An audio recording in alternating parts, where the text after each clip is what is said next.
Para quem é impaciente, minutagens do...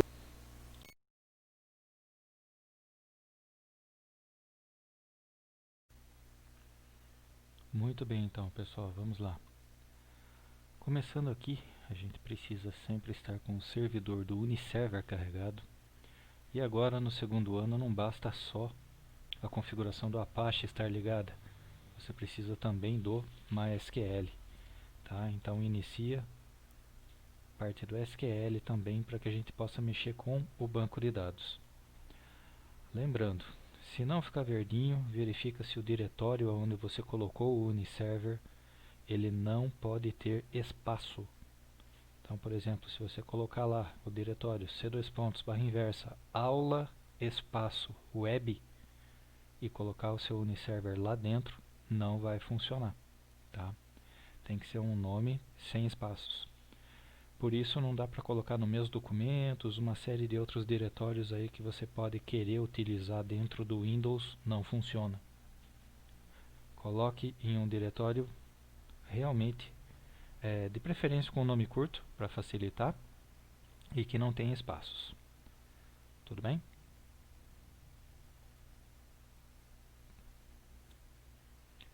Vamos continuar agora utilizando os programas do CAD1 PHP, CAD2 PHP, que já fizemos na semana, ou melhor, quinzena anterior, tá? Esse já deve ter toda a parte da validação, de que os campos não devem estar vazios, tá? Deve ter também a verificação aqui de que pelo menos 2 estilos de música devem estar clicados, para que então ele faça o envio do formulário. Tudo bem? Até aqui então já é o ponto em que você deve estar desde a semana passada. Agora vamos evoluir. Para isso, nós vamos ver aqui então a parte do ViaCep.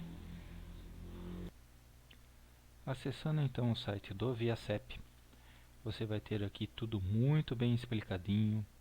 Você pode trabalhar com JSON, você pode trabalhar com XML, tá? Tem várias possibilidades aqui para que você use.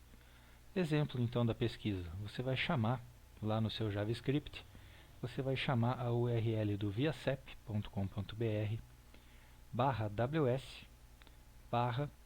coloca o número do CEP, tá? Todas as posições aqui direto, sem ponto, sem traço, e aqui na frente você faz então a opção de como que você vai querer receber o resultado. Tudo bem? A leitura aqui do manual é importante. Veja que quando você consulta um CEP, o CEP aqui está inválido porque ele tem 9 dígitos nesse exemplo, o que vai acontecer? Seja também porque você colocou de repente uma letra, digitou uma letra e não verificou isso, digitou um espaço, ele vai acabar retornando para você um erro 400. Isso a gente deve verificar também lá no JavaScript, tudo bem? Então, recebeu um erro 400, já sabe, seu CEP foi passado errado. Outra possibilidade de problema, você passa o formato correto, ou seja, os 8 dígitos numéricos, porém é um CEP que não existe. Então, ao invés dele retornar 400 como requisição ruim, ele vai indicar para você true dentro da variável erro. Tudo bem? Significa então que o CEP consultado não foi encontrado na base de dados. Você tem que manipular esse erro no JavaScript, conforme os exemplos que ele mostra para a gente aqui a seguir. Olha só então, pessoal, formato recomendado para o nosso exercício, tá? JavaScript Object Notation. Então você vai mandar viacep.com.br/ws o seu CEP, aquele que você estiver pesquisando no formulário, e JSON na frente. O que vai acontecer então? Ele vai te devolver esse conteúdo na variável que a gente vai utilizar no script. E aí a gente vê como usar isso agora. Ó. Aqui mais abaixo então, ainda no site do ViaCep, nós temos os exemplos de autopreenchimento. Use o exemplo em JavaScript, tá? jQuery a gente ainda não está vendo no curso, então veja o exemplo aqui em JavaScript. Olha o que ele te demonstra. Você digita o CEP aqui, eu vou colocar um CEP genérico aqui de Piracicaba, saiu do campo, olha lá, CEP não foi encontrado. Esse CEP aqui, ele não existe. Então veja que ele preencheu nas caixinhas, colocando 3 pontos para indicar estou fazendo a pesquisa. E quando volta naquela variável erro, o valor true, ele vai te dar a mensagem de por que não foi encontrado. Tudo isso você vai manipular com o código que está logo aqui abaixo. Vamos colocar um CEP real. Olha aí, acho que você conhece esse CEP, né? CEP da escola. 13.401.080, Avenida Dr. João Conceição. Ele não trouxe número aqui nessa tela. Bairro Paulista, Cidade de Piracicaba, Estado de São Paulo, e ainda tem um número aqui do IBGE que a gente não usa. O importante de notar aqui é que o formulário é só esse pedacinho aqui, ó, no exemplo dele, tá? O que muda do nosso? Ele colocou identificador em cada um deles, tá?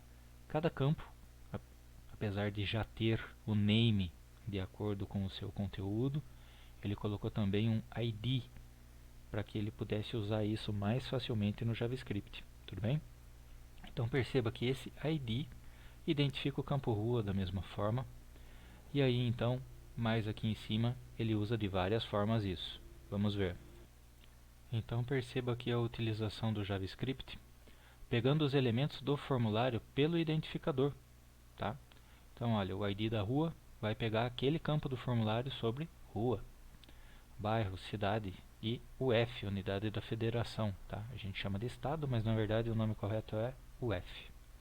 Então veja que o JavaScript dele tem as funções para limpar o formulário, o callback, que é a função de retorno, tá? Então ele vai pegar o conteúdo, desde que não tenha acontecido nenhum erro dentro do conteúdo, ele vai pegar então o campo e colocar correspondente daquilo que ele recebeu no conteúdo de retorno para o formulário. Se voltou erro, então CEP não foi encontrado e ele dá a mensagem genérica aqui. Tudo bem? Função de pesquisa do CEP. Olha aqui como que foi programado.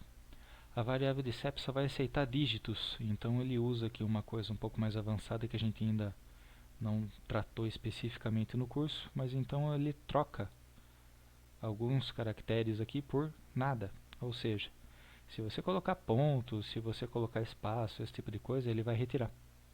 Ele verifica então se o campo de CEP possui o valor informado, não pode estar vazio inicialmente. Aí ele passa outra validação aqui, expressão regular, verificando se tem apenas 8 números de 0 a 9. A partir do momento em que der positivo esse teste de checagem, ele avança aqui. Muito bem, o que a gente precisa fazer agora então é configurar o nosso formulário para que os campos já relativos ao CEP sejam adicionados e para que a gente possa então configurar tudo isso lá no campo do JavaScript. Então vamos lá, vamos começar a fazer. Logo aqui abaixo do CEP, vamos abrir os campos necessários. Rua, bairro, cidade, estado. O que vamos fazer? Vamos pegar e seguir a mesma tática indicada no campo do ViaCEP. Tá? Vamos colocar aqui, trocar os nomes. Tá? Então, rua minúsculo, bairro, cidade, CEP, CEP não, estado. Estado lá no site está colocado como UF, então vamos manter o UF colocado aqui. Tá? Vamos acertar aqui os tamanhos para que caiba direitinho. 50 de tela tá bom, com um tamanho máximo de 150 na digitação. Já está ótimo. 50 também, um tamanho máximo de 100. Esses tamanhos vão ser importantes na hora de colocar no banco de dados, tá? Tinha isso gravado aí para que você tenha uma ideia. De tamanho de 50 já está ótimo. E estado tem tamanho 2. Vou colocar a sigla mesmo do estado. Bem?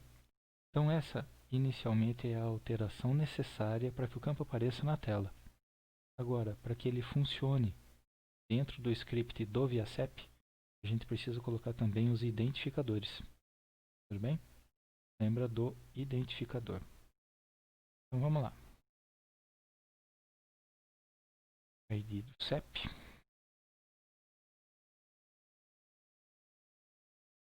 ID da rua. Diminuir um pouquinho essa letra. Está ficando muito pequeno na tela, né? Vou fazer o contrário, eu vou até ampliar um pouco mais aqui, ó. Veja que isso tudo aqui é sempre uma linha, tudo bem? Tá desse tamanho para que você enxergue melhor aí. ID do bairro, então.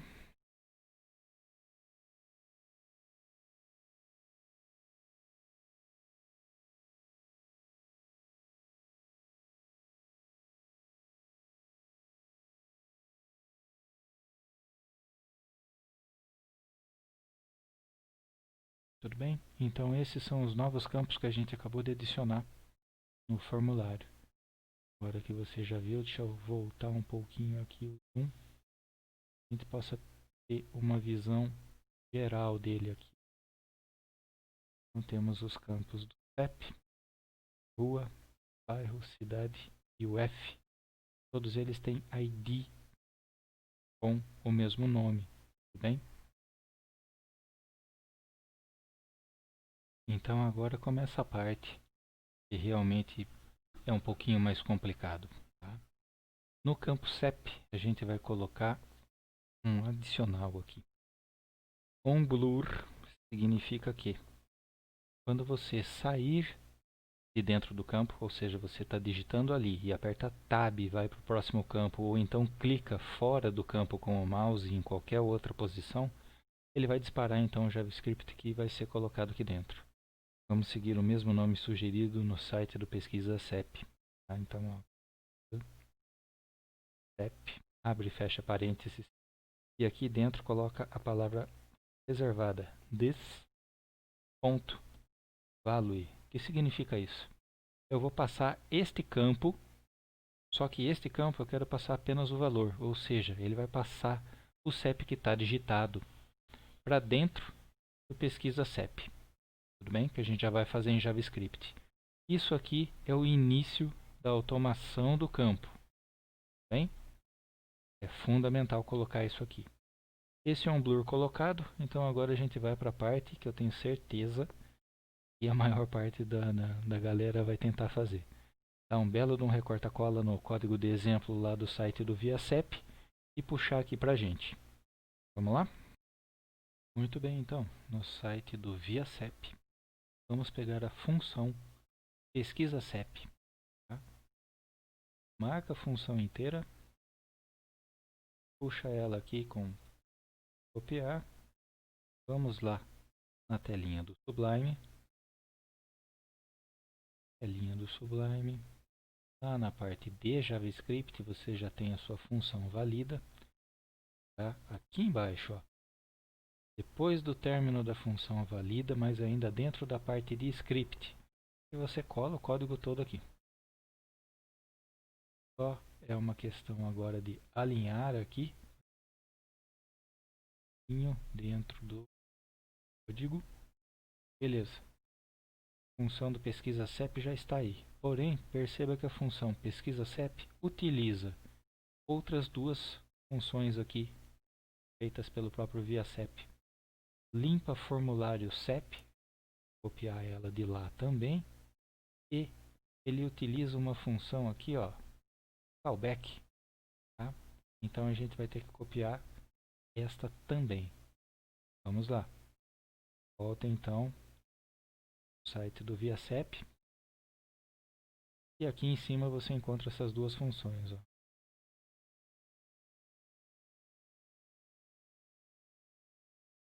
Copia essas duas funções lá para o Sublime também. Dando para o Sublime. mesma coisa, coloca ela lá embaixo.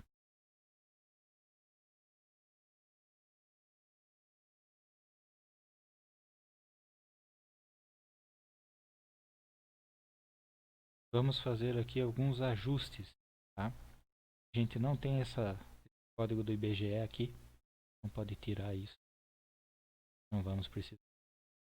Sempre que você observar aí no código de JavaScript a parte do IBGE, pode tirar, não vai utilizar isso. Bem? Também.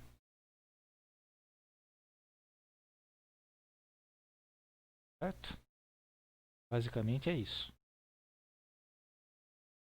Vamos testar se o nosso código está funcionando até agora. Então, aqui na telinha do Uniserver, vamos acessar a raiz dos documentos web. Vai abrir então aqui documentos dentro do servidor do Uniserver. Vamos escolher o nosso diretório aqui do Web2. Lá estão CAD1 e CAD2. Vamos clicar no CAD1 que a gente está modificando hoje. Temos aqui então campos que já existiam antes. O campo novo, rua, cidade, estado e bairro. 13.401.080.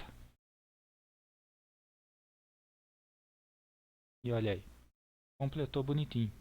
Foi só sair do campo e tudo bem. O resto do formulário já testamos na quinzena anterior, então tudo já deve estar funcionando. Olha lá, as validações do nome, senha, tudo como já estava antes. O que a gente deve fazer então, só para que fique bem feitinho mesmo? Vamos adicionar validações no rua, bairro, cidade e estado. Bem, vou deixar essa parte para vocês. Ela é feita da mesma forma que na quinzena anterior, então não tem segredo. A validação básica de que ele não pode estar vazio. Bem, já é o suficiente por enquanto.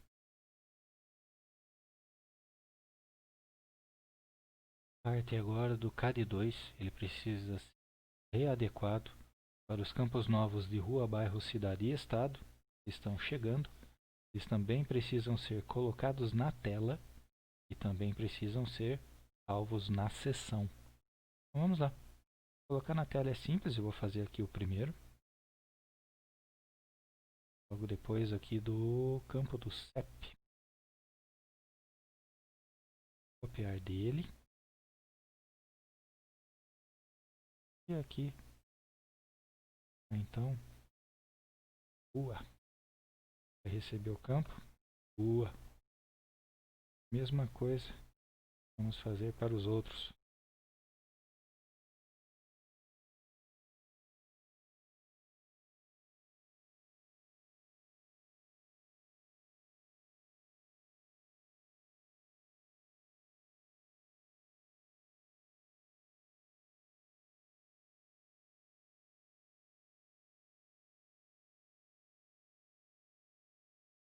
Só lembrando que no formulário o estado está colocado como UF, tá? É o único detalhe aqui para perceber. Na tela aparece escrito estado, nós digitamos isso mesmo. Ah, mas dentro do formulário o campo se chama UF. Dessa diferença. Vamos agora então salvar os dados na seção. Então, depois de colocar na tela, salvar os dados na seção. Muito bem, como a gente vai utilizar a seção em diversos outros programas que vamos fazer ainda adiante, vamos colocar essa tratativa da seção em um arquivo que a gente usa através de include PHP. Então, como é um include sem o qual o funcionamento não deve continuar, não é simplesmente usar o include colocando aqui qual é o nome do arquivo aqui dentro que você quer incluir. Tá? No nosso caso, seria um arquivo de seção PHP. Agora, o include ele funciona da seguinte forma. Ele vai e procura o arquivo seção.php. Se encontrar, ele coloca como se tivesse digitado nesta linha e tudo bem. Ele não encontra o arquivo seção.php colocado no diretório. Ele vai continuar do mesmo jeito. Agora, A execução do nosso programa depende da existência do seção PHP. Então não vai ficar só como include. Você necessita dele, você requer. Então você vai colocar required. Tá? Esse required aqui, ele não vai deixar com que o programa continue se não encontrar o arquivo seção PHP. Seção PHP a gente vai fazer daqui a pouquinho. Ele vai então iniciar uma seção em branco para que a gente use. No PHP, seção em branco ou não, ela sempre vai estar dentro da variável session e ela é um vetor, da mesma forma que o post. Então a gente vai seguir a mesma ideia. Todos os campos que a gente tem aqui no nosso formulário, a gente vai salvar na seção.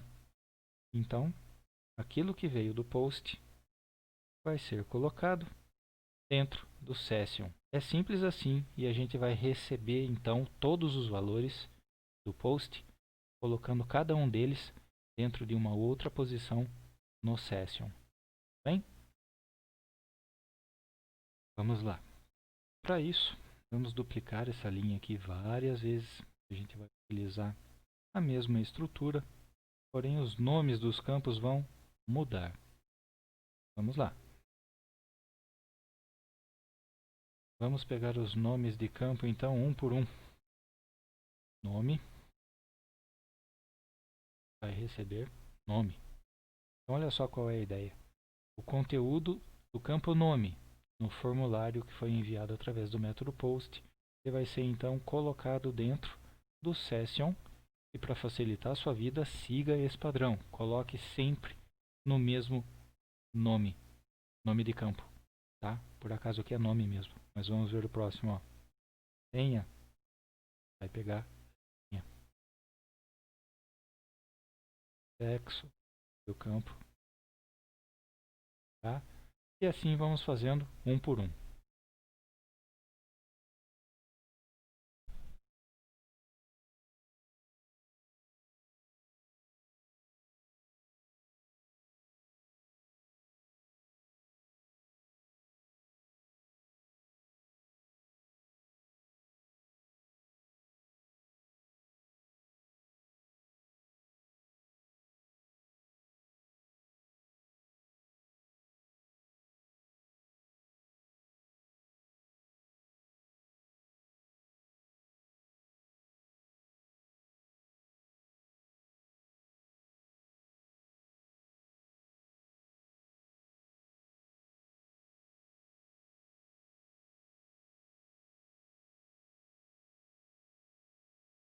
Aqui é importante lembrar que cada campo que a gente tem na parte aqui da preferência musical, cada um deles pode ou não existir. Então, nesse momento, a gente precisa fazer um teste. E se a variável post foi transmitida, a gente vai então copiar isso na seção. Caso contrário, da mesma forma que não existe no post, não vai existir na seção. Tudo bem? Essa é uma das melhores formas de se fazer. Você poderia criar o conteúdo do session, independente de ter ou não o post, e deixar ele vazio. Mas não é recomendável isso. Tá? Então vamos voltar aqui no CAD1 e olhar o nome de cada um desses campos. Olha. Vamos copiar aqui para ter uma colinha rápida. Copia daqui para cá, só para que a gente tenha aqui uma referência dos nomes. Tá? E aí então a gente vai fazer o seguinte teste. Se existe no PHP o post daquele campo, abre aqui chavinha, a gente vai fazer então a colocação disso dentro do session. E esse vai ser o pedacinho que a gente vai repetir agora para todos os nossos campos de música. Tá? São 6, então vamos lá. Segundo, terceiro, quarto, quinto e sexto. Agora, vou querer aqui desta colinha nossos nomes de campo. Vamos lá. Não passa. Mas só para ter uma ideia. Isso aqui a gente já viu como faz, né? De deslocar aqui as linhas. Então vamos lá. Primeiro teste, a gente vai verificar pelo check func. Check func existe. Vamos colocar ele dentro da session com o mesmo nome. Func. Pegando do post. Func. Bem? Então func. Check rock.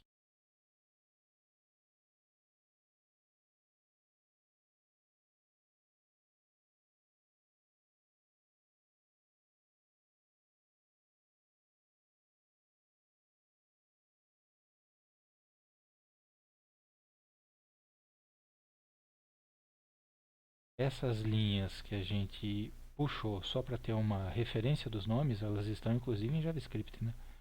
Então vamos retirar essas linhas daqui.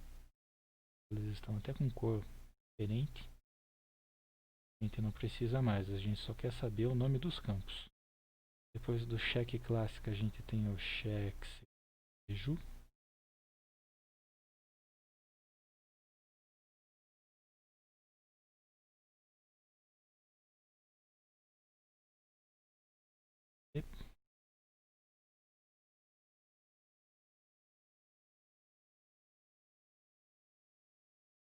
E por último, metal.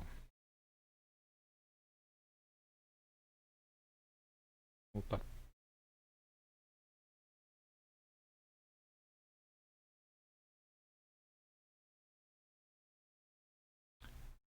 Tudo bem?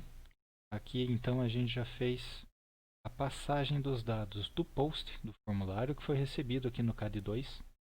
A gente já colocou então ele na seção do PHP.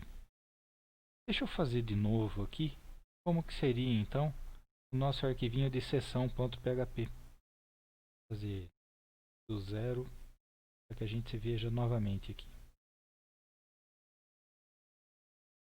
Vamos fazer então a abertura de um arquivo novo. O arquivo. Primeira coisa imediatamente a fazer, salvar e colocar o nome que a gente quer. Então, seção.php. A partir do momento que a gente coloca o PHP, veja que ele vai identificar o tipo do arquivo aqui. Tipo de arquivo identificado, ele vai modificar conforme a gente for digitando, agora as cores mudam. Então, basicamente, para se iniciar uma sessão, é só chamar session start. Simples assim. Só que daí o que vai acontecer? Essa sessão vai iniciar sempre que você passar pelo CAD1. Se você volta no CAD1 uma segunda vez, ele vai destruir a sessão anterior, tá? E isso pode não ser uma coisa muito desejável. A ideia é sempre assim, quando você entra no site, a sessão vai abrir para você. Se você volta para o site já de dentro dele, mas vai naquela mesma tela, ele não deve destruir a sessão anterior, pode ter alguma informação importante lá dentro. Então você deve testar se já existe uma sessão antes de abrir. Como que você vai fazer isso? Você vai colocar um if aqui. E o que esse if tem que verificar? Sempre que uma sessão é iniciada, vai ser colocado um número para essa sessão. O que você faz? Chama a função que pede o identificador sessão. Se ele retornar para você um valor vazio, é porque ainda não foi chamado nenhuma vez a session start. Se ela já foi chamada alguma vez anterior, se você passou por esse programa antes, session ID ele vai te retornar um valor que não é vazio. Consequentemente, ele não inicia. Para garantir, a gente ainda faz uma outra coisa. Session start ele vai te retornar um verdadeiro ou falso quando ele funciona. Então, se ele funcionar direitinho, a gente vai usar uma outra tática. O PHP faz automaticamente uma limpeza interna das variáveis. Dessa forma, se você cria uma sessão, mas deixa ela vazia, ele fala, ué, criou para quê então? Daí ele pega e destrói essa sessão. Quando você chegar e rodar mais uma vez, aquela sessão que você já criou, porque ela estava vazia, ela foi destruída. Então, como regra de programação, a gente faz o seguinte, assim que inicia uma sessão, salva alguma coisa lá dentro. Tá? Então, dentro do Session, a gente pega ID e salva aquele mesmo retorno. A gente não vai perguntar para o Session ID qual é o identificador da sessão. Então vamos salvar o identificador da sessão dentro da própria sessão, só para que ela tenha um conteúdo mínimo colocado lá dentro. Isso daqui já iria funcionar, tá? Agora vamos colocar algumas coisas a mais aqui que são legais. Beleza, a minha sessão vai ficar aberta lá no servidor até quando? Tem que ter um tempo limite. Quando você acessa banco, existe um tempo limite, 5 minutos, 7 minutos, 10 minutos.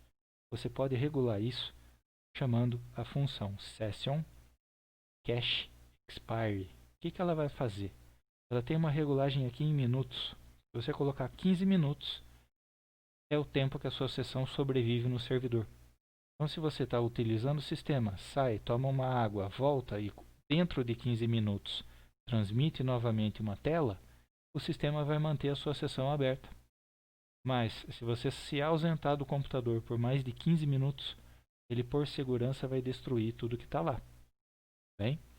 Então, daí quando você envia novamente o formulário para a tela seguinte e tudo mais, vão começar a acontecer erros, porque ele vai esquecer quem é você. E aí você já está numa tela lá no meio do sistema, ele vai falar, ó, expirou a sua sessão, volta lá na tela de login, faz a entrada de novo no sistema. Tudo bem? Essa é uma coisa bem interessante de deixar regulado, é importante, faz parte das características de segurança. Ok? Então é isso aí. O sessão PHP é simples assim. Então ele verifica se já tem. Se já tem, ele pula para fora do if aqui e não faz nada. Se não tem, ele regula 15 minutos. Essa regulagem ela tem que ser feita antes de se iniciar a sessão. Ela já inicia com essa característica. Tá? Sessão iniciada, coloca alguma coisa lá dentro só para que ela não fique vazia. Se você não sabe o que o programa que chamou o sessão vai ou não fazer depois disso. No nosso caso aqui do CAD2, logo depois a gente já está colocando o conteúdo dentro dela, tá? Mas não tenha isso como certeza, tá? Faça a sessão PHP com toda a segurança possível. É isso aí. Último ajuste a ser feito. Eu estou seguindo aqui exatamente as linhas, né, de instrução que foram colocadas na quarta quinzena. Então, eu solicitei também que você colocasse no formulário o campo de CPF, para que ele fosse usado como chave primária no banco de dados. Então vamos lá, voltando aqui no CAD1, vamos colocar dentro do formulário agora o campo de CEP. Daí, na validação de verificar se ele está vazio no JavaScript e também colocá-lo na tela lá no CAD2. Então, tudo desde o começo. Vamos lá. Então aqui antes do campo nome, colocar CPF. Ele vai ser também um input de texto. Ele tem o tamanho de 11 caracteres com o máximo de 11 mesmo. Então ele está colocado aqui. Como ele não está envolvido com o funcionamento do ViaCep, não é necessário colocar ID nele aqui, tá? A não ser que futuramente você queira colocar ID para formatar com CSS, mas não é necessário nesse momento. Então agora a gente vem aqui para o JavaScript para verificar se ele está ou não vazio. Ele não vai poder ficar vazio. Não vamos fazer uma validação muito avançada de CPF agora, tá? Não é o objetivo. Mas saiba que existe, é possível até calcular os dois últimos dígitos de verificação do CPF para ver se ele foi digitado corretamente. Tá? Minimamente correto. Não que seja um CPF real, válido ou algo do tipo. Bem? Então, só essas duas modificações aqui no CAD1. No CAD2, subindo lá, a gente vai ter a mesma parte de colocá-lo na tela. Então, a gente vai ter aqui CPF. Veja que eu sempre coloco, né, outra prática automática que a gente tem. CPF, CEP, esses campos a gente costuma colocar tudo com maiúscula. Tá? Então, vai chegar aqui um post do CEP. Mais para baixo. Vamos copiá-lo na seção.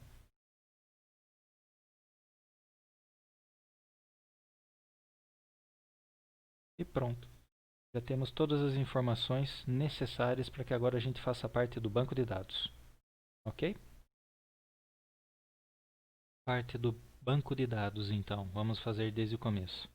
Aqui na telinha do Uniserver, além do Apache, que vai executar então a nossa parte de HTML e PHP, a gente coloca também no ar o MySQL. Ele precisa ficar verdinho, tá?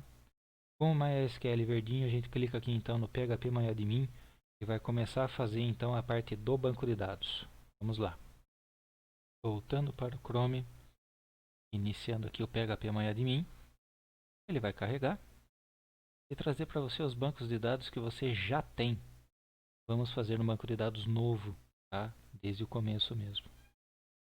Então aqui, novo, nome da base de dados, para aqui, Web2, para criar então esse banco.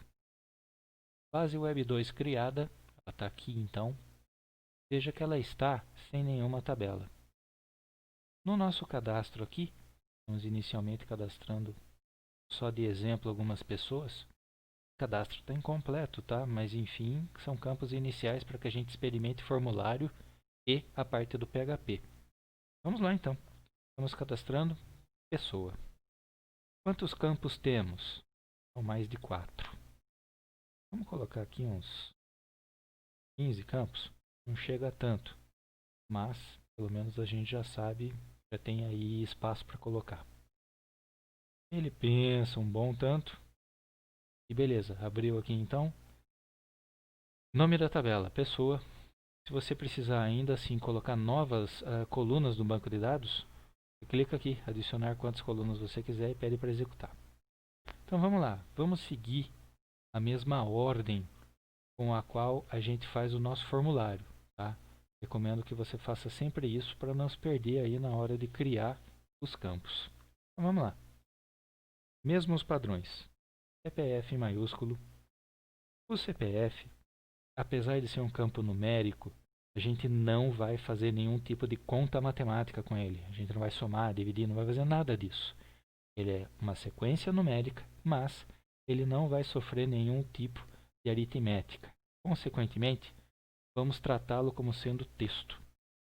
Uma vez que ele tem tamanho fixo de 11, não vamos usar a característica varchar. Vamos usar o var só para os campos que têm um tamanho de texto máximo, mas indeterminado. Por exemplo, a gente deixou um tamanho lá para a variável de nome.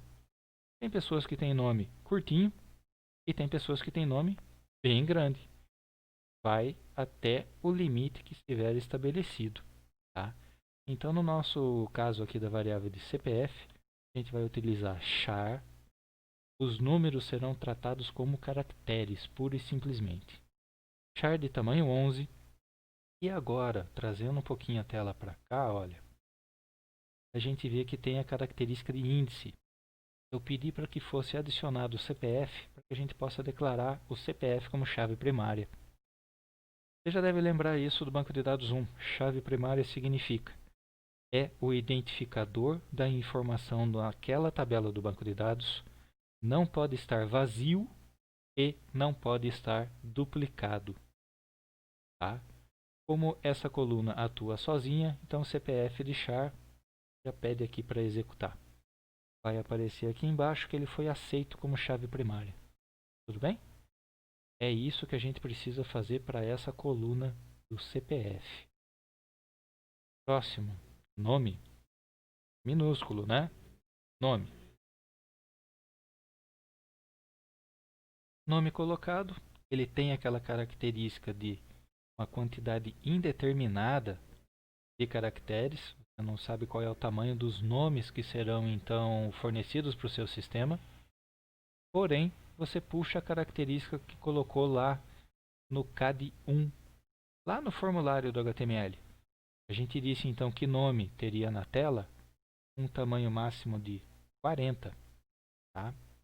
É pouquinho até, bem, mas para o nosso exemplo aqui, vamos colocar 40 para ver o que acontece quando a gente tenta colocar um nome que seja maior, que tenha mais de 40 letras. Tá? Na maior parte das vezes ele funciona. Vamos ver o que acontece quando isso não é suficiente. Campo senha. O campo de senha, nós colocamos ele com um tamanho máximo de 20. Tá? Vamos lá então.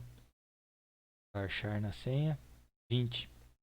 Quando a gente for fazer esse campo da senha utilizando criptografia, não vale a pena colocar varchar, porque vai ser o mesmo caso do CPF.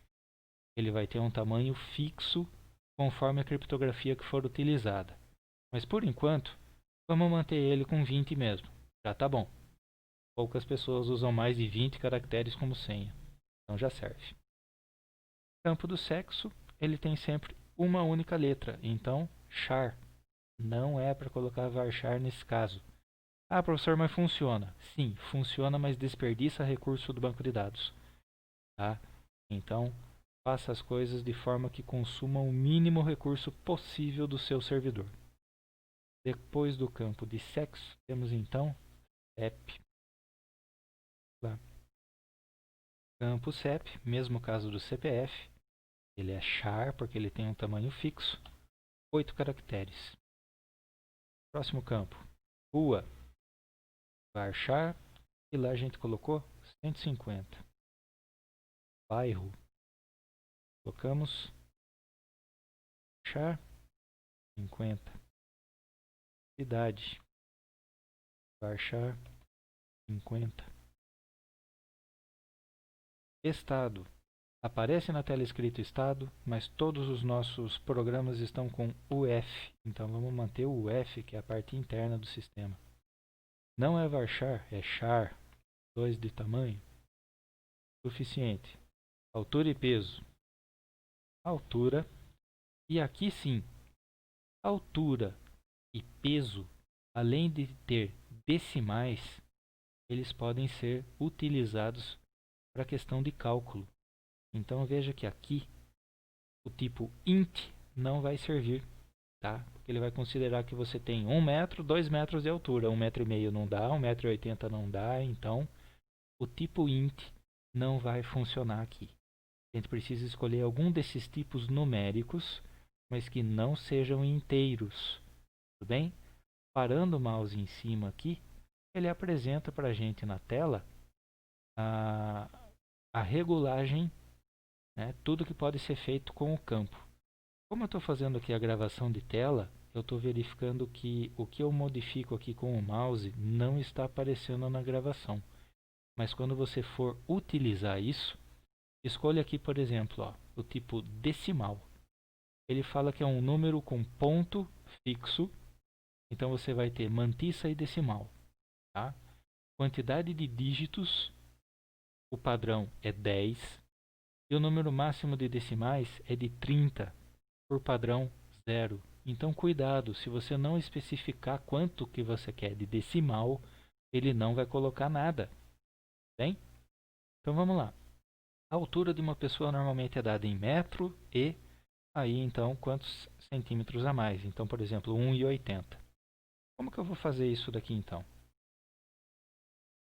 Um dígito, não é que a pessoa aqui eu estou dizendo que tem 1 metro, tá? É um dígito, vírgula, 2 de decimais. Então você pode salvar aí que você tem 1 metro, 2 metros, 5 metros de altura, vírgula, e especificar com precisão de 2 casas a decimal.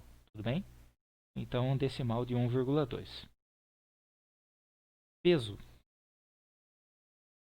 Mesma coisa. Vamos escolher o decimal.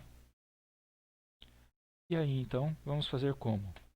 3 dígitos, tá? Para quem passar aí de 99 quilos vai precisar do terceiro dígito. Então de 100 quilos indo até 999, né? 100 quilos. E você pode especificar também 2 casas decimais, tá bom, né? A gente costuma falar, tem 1,3 kg, tem 48 kg e meio, tá? Então 2 casas já tá bom. Fica 3,2 então. Tudo bem?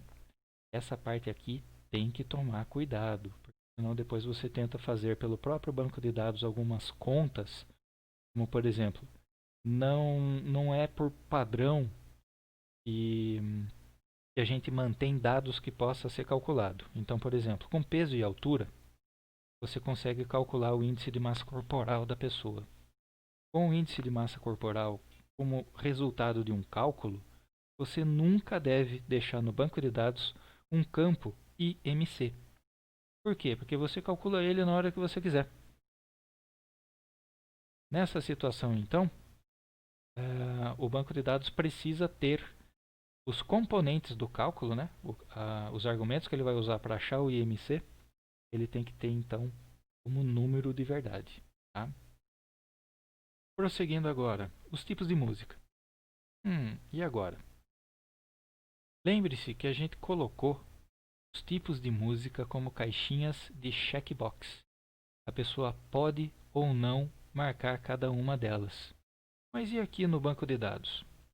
Existem diversas formas de fazer. Tá? A gente pode simplesmente determinar que, se a pessoa marcar o campo do funk, a gente vai colocar sim dentro do campo do funk do banco de dados. Essa é uma das formas mais básicas e simples de se fazer. Existem outras mais avançadas e mais complexas, onde você codifica então esse campo funk com um número, por exemplo. E aí você vai colocando esses números todos juntos dentro de um único campo no banco de dados. Fica meio complicadinho, tá? Então vamos fazer o normal. Então, ó, a gente vai ter o tipo funk, a gente vai ter o tipo rock, clássica, sertanejo. E olha lá, ó, acabaram os campos. Como eu preciso de mais campo aqui, volta lá em cima e fala que eu ainda preciso de mais 2 campos. Ele para executar isso. Ele vai preencher tudo novamente para a gente aqui, só que agora lá na parte de baixo temos 2 campos novos além do sertanejo. Então a gente tem também MPB e temos também metal.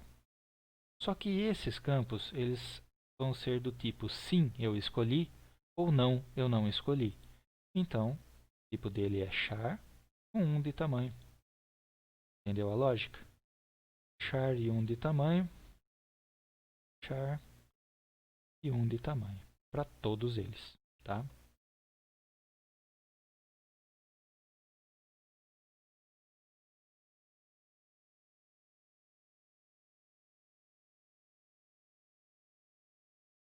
E 1 de tamanho. Pronto. Terminamos de colocar todos os campos na estrutura de criação da tabela. O que fazer agora? Depois do último campo, mais aqui embaixo, ele tem um botão aqui, ó, guarda ou executa conforme a linguagem que tiver aqui no Uniserver. Vamos pedir para que ele guarde isso. Opa, tá reclamando aqui, ó. Para float, double, decimal, o M tem que ser maior do que o D. Então, olha só, alguns bancos de dados funcionam da forma que a gente digitou. Esse daqui ele está indicando, olha, a mantissa tem que ser maior do que a parte decimal. Ou seja, ele inclui a parte decimal. Então a gente volta lá e corrige isso. Lembra que a gente tinha colocado 1 então para a mantissa, 2 para a parte de decimal? Significa 2 mais 1. Portanto, aqui na parte da mantissa a gente vai colocar 3 neste cara. E esse daqui que eu quero 3 e mais 2 para lá, então eu quero no total 5,2. Tudo bem? Desses 5, 2 são decimais, 3 são para a parte inteira. Desses 3, 2 são para decimal e só 1 é para a parte inteira. Tudo bem? Isso deve funcionar agora, vamos lá. Olha lá. Fez e criou então dentro do banco de dados Web2, ele criou a tabela pessoa. Tabela pessoa então, todos os campos colocados aqui. Veja que CPF tem uma chavinha dourada para indicar que é a chave primária dessa tabela. E pronto, já está feita a nossa parte banco de dados.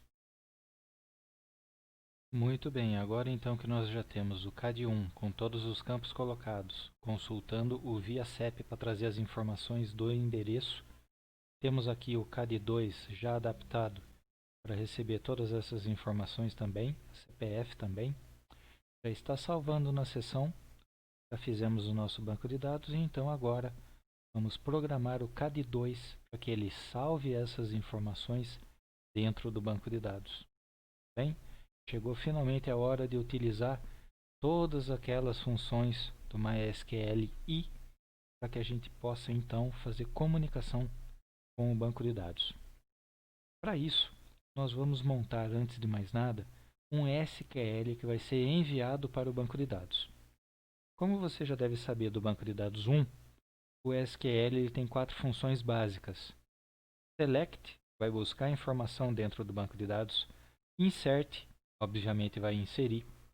Update vai então modificar a informação que está lá já dentro do banco de dados com a nova informação que você está enviando. E o delete para que você faça então a exclusão de informações que já estão no banco de dados. Tá? No nosso caso aqui, a gente vai então montar um SQL para insert. O SQL para insert, ele vai ter o nome de todos os campos de coluna no qual você quer colocar a informação e a informação que você quer colocar. Obviamente foi aquilo que o usuário digitou no nosso formulário. Então, para isso, a gente vai novamente utilizar aqui as variáveis do post. Por padrão, eu recomendo que você faça o seguinte. Passe as variáveis de post para uma variável do PHP, variável local, que vai ser desperdiçada, né, jogada fora depois da memória assim que o programinha acabar. Mas para que você evite de ficar trabalhando aqui com aspa simples ou aspa dupla, que identifica a posição dentro do vetor do post. Porque a gente já vai estar montando um texto do SQL e vai ter que lidar com aspa ou aspa dupla dentro de um outro texto. Isso aqui pode dar uma certa confusão para quem ainda não está muito acostumado com montagem de texto, tá? Fazer a concatenação de texto dentro do PHP. Então eu recomendo para você que faça variáveis simples. Vamos fazer uma variável para cada um, tá? Vamos começar isso aqui antes até de salvar os dados na sessão. Olha só. Então, variáveis locais PHP. Vamos lá. A parte fácil, molezinha. Ó. Vamos copiar esse pessoal todo. Vamos usar os recursos aqui do editor.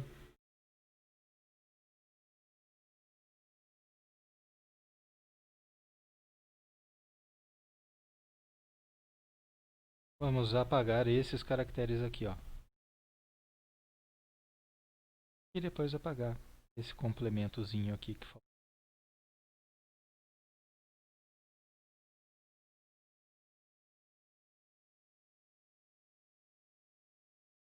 Olha que fácil. Acabou de ganhar aqui diversas variáveis, ó.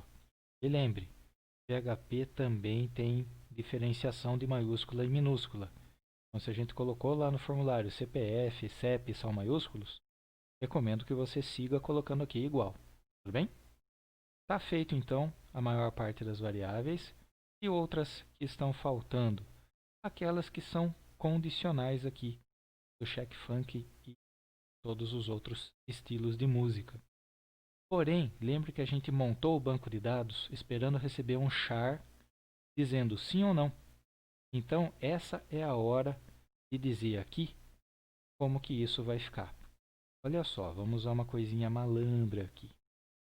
Vamos criar as variáveis aqui em cima, ó. Variável funk, dizendo não. Vamos colocar um não dentro da variável do funk. E vamos fazer para os outros tipos também. Então, funk. Rick não. Rock.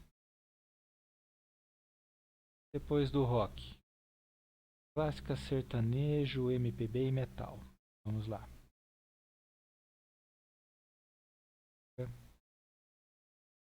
Sertanejo, MPB, metal. Todos eles já estão pré-marcados como sendo não foram escolhidos. Agora aqui nos nossos ifs, que a gente verifica se a variável chegou, lembrando a característica do checkbox, né? Se não for marcado não é enviado, não vai existir no post. Aí, da mesma forma que a gente só salva na seção que a variável existe, a gente vai então colocar que func passa a ser sim, ele foi marcado. Você nem precisa fazer o else aqui nessa parte, porque a parte do não marcado já está lá em cima. Bem? Uma tática bem simples. A gente consegue então de uma forma rápida e direta dizer quais são os campos que estão marcados, quais são os campos que não estão marcados. Bem? Fácil. Vamos replicar para os outros aqui. Beijo. PB. Por fim, metal. Ótimo. Todos os campos do meu formulário já têm variáveis simples aqui. O que vai acontecer então com isso? Vamos montar o nosso SQL. Como que fica a nossa variável de SQL? Ela não é sempre o campo no comando de insert. Então, maiúscula ou minúscula tanto faz. Vamos padronizar minúscula, né? Mais bonito. Insert into. E aí você tem que dizer qual é o nome da tabela. Nossa tabela lá se chama pessoa. E aqui, turma, uma coisa muito importante. Se você seguiu as boas recomendações de criar nome tanto para a tabela, como para o banco de dados, como para os campos da tabela, você não precisa se preocupar com aquele acento agudo aqui, ó, crase, né? Na verdade, antes do nome. Isso daqui aparece quando você executa a SQL lá no My. E aí então vai demonstrar sempre trazendo para você esse caractere aqui. Ele só é necessário se você colocasse acentuação ou letras que não são do alfabeto americano, por exemplo, cedilha. Então, evite de utilizar essas letras em qualquer coisa da parte interna do banco de dados. Bem? Maravilha. Insert into pessoa. Quais são os campos que nós vamos gravar a informação? Todos. A gente está fazendo um insert. Então, CPF, nome, senha, sexo, vírgula. E olha só, não vai caber tudo numa linha só.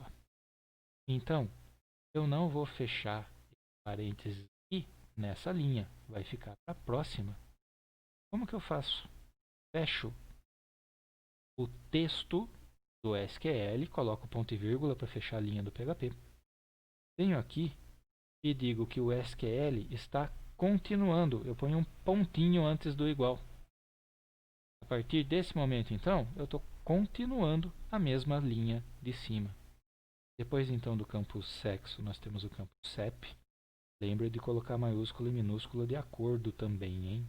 Não pode ter diferença nisso, senão ele vai estranhar. O estado está colocado como UF. A gente tem altura, peso, vírgula. Mesma situação, não vai caber.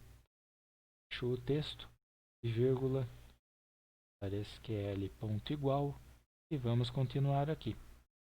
Depois do campo do peso, chegou a hora de colocar aquelas escolhas musicais. Funk,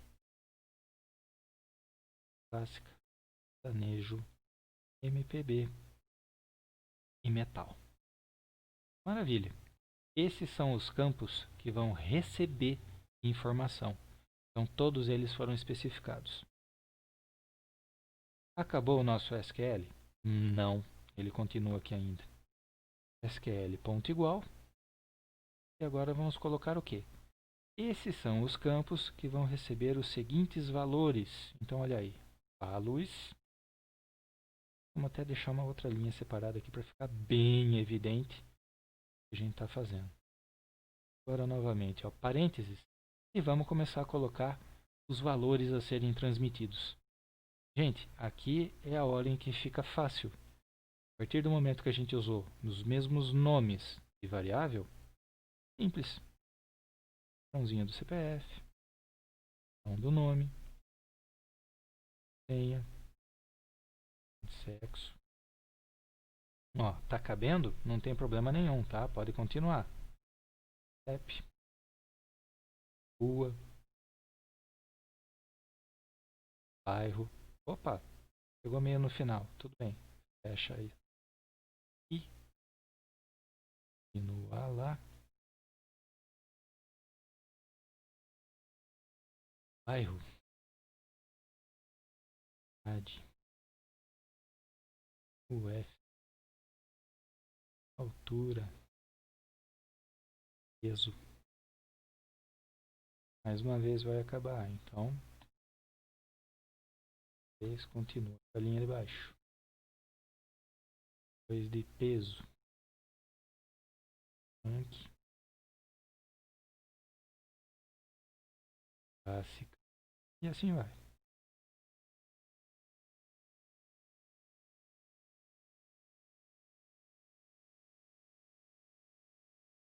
Aqui também. Final. Então,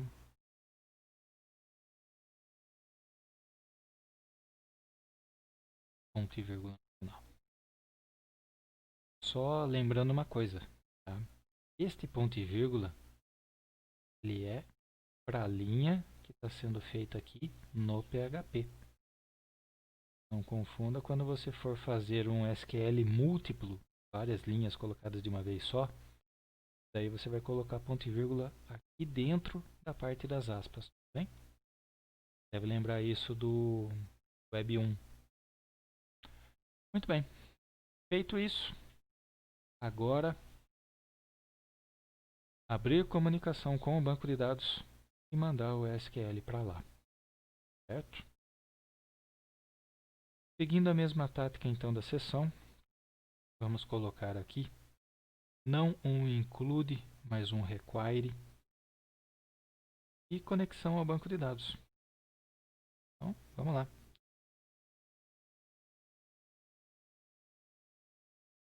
Database.php. A gente já vai fazer esse cara daqui a pouquinho. Se ele chegar até a linha de baixo para fazer a execução, é porque ele conseguiu fazer conexão com o banco de dados. Esse cara aqui ele vai se resolver lá dentro, tudo bem? Você pediu então que quer banco de dados, problema dele fazer a conexão, testar se a conexão está certa, sua senha está certa, o banco de dados existe. Tudo isso ele vai verificar lá dentro do db.php. E do momento que chegar na linha 156 aqui do nosso código, porque está funcionando. Muito bem.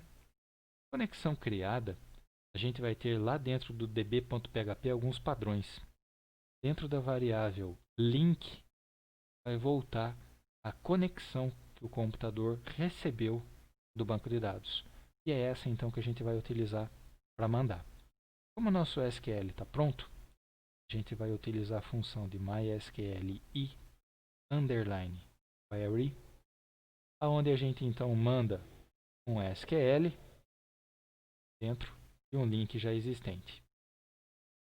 Poxa, professor, eu não lembro se essa é a sintaxe correta. Espera lá. Vamos voltar aqui. Consultar. De volta no Chrome. Abre uma aba. php.net, que é o site de referência do PHP. Vai lá e pergunte. Com dúvida na MySQL e Query. Dá Enter. Olha aqui. Executa query no banco de dados. Ela precisa query e aí então a gente vai passar para ele. Olha aqui, ó. Link e query. Invertido. Vamos lá. Link, vírgula, query do SQL que você já montou. Como vai ser então o resultado? O resultado ele é misto. Tá? Por quê? Depende do que você passou dentro do query é que vai ser as possibilidades de retorno. O seu retorno muda conforme aquilo que você manda para ele. Tá? Veja aqui a referência. Para coisas que não sejam manipulação de dados, ou seja, não é insert, não é delete, não é update, ela vai te dar um retorno. Bem? Insert, deu certo ou não deu certo, verdadeiro ou falso. Update, deu certo ou não deu certo, update, verdadeiro ou falso. Delete, conseguiu ou não fazer o delete, de novo, verdadeiro ou falso. O que muda aqui então? Só vai mudar quando você faz então um select. Bem? Na hora do select, ele não vai te dizer, ó, deu certo. Ele vai dizer, a tabela de resultado está aqui. Então ele vai trazer para você o resultado do seu select em uma tabela. A resposta dele só vai ser falso se o seu SQL de select tinha defeito, ou então ele já vai colocar para você a tabela de resposta. É a mesma coisa que falar que deu verdadeiro, que deu certo fazer a pesquisa. Tudo bem? Lembre sempre disso. Select é diferente. Todos os outros dão resposta de verdadeiro ou falso. Ótimo. Isso daí então colocado. Voltando lá então para a programação.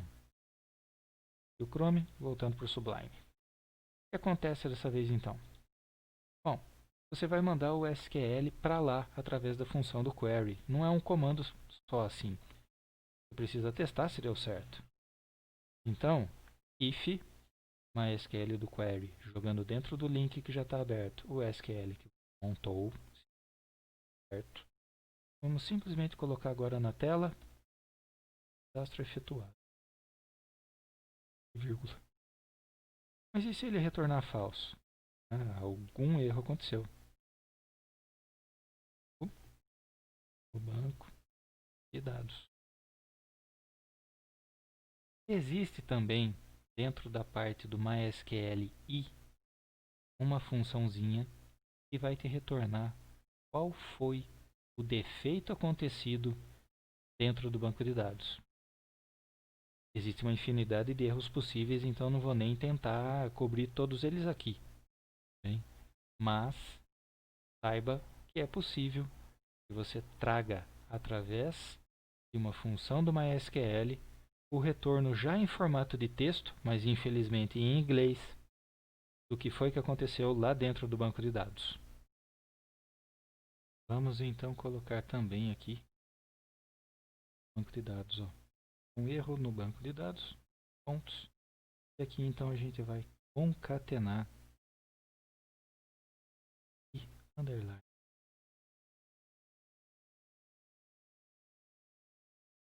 Bem? E dentro dele a gente precisa dizer, legal, aconteceu um erro no MySQL, mas em qual conexão? Ter várias conexões abertas, então tem que passar o link com o qual a gente está fazendo comunicação ao banco de dados, pois foi nesse link que aconteceu o problema. Simples, não é? Não, não é. Então preste bastante atenção, não é tão simples não. Qualquer coisinha diferente aqui, uma maiúscula ou minúscula fora do lugar, uma aspa simples que devia ser dupla, ou dupla que devia ser simples, esquecer de fechar um parêntese, tudo pode dar erro aqui. Essa linguagem é boa, poderosa, mas é chata. Então não pode ter erro na programação. E é super comum acontecer. Então, já sabe, passa por partes, teste, aconteceu algum problema naquele ponto, vai lá, corrige, tenta de novo. Tudo bem? Não vai funcionar de primeira. Nunca funciona de primeira. Então faça com calma e não desanime quando acontecerem os erros. Corrija um por um.